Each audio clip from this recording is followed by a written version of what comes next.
السلام علیکم محترم دوستوں، جن چیزوں پر ایمان لانا ضروری ہے ان میں سے کسی ایک بات کو بھی نہ ماننا یا انکار کرنا کفر ہے۔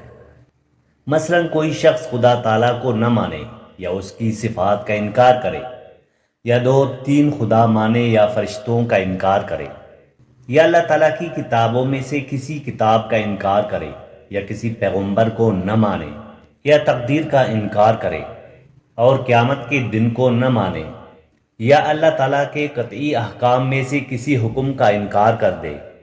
تو ان تمام صورتوں میں کافر ہو جائے گا۔ شرک اسے کہتے ہیں کہ اللہ تعالیٰ کی ذات یا صفات میں کسی دوسرے کو شریک کرے۔ ذات میں شریک کرنے کے معنی یہ ہے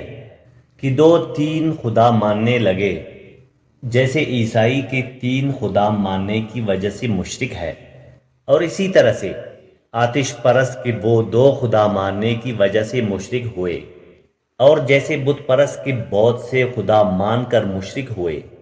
صفات میں شرک کرنے کا معنی یہ ہے کہ اللہ تعالیٰ کی صفات کی طرح کسی دوسرے کے لیے کوئی صفت ثابت کرنا، یہ بھی شرک ہے۔ محترم دوستو، بدعت ان چیزوں کو کہتے ہیں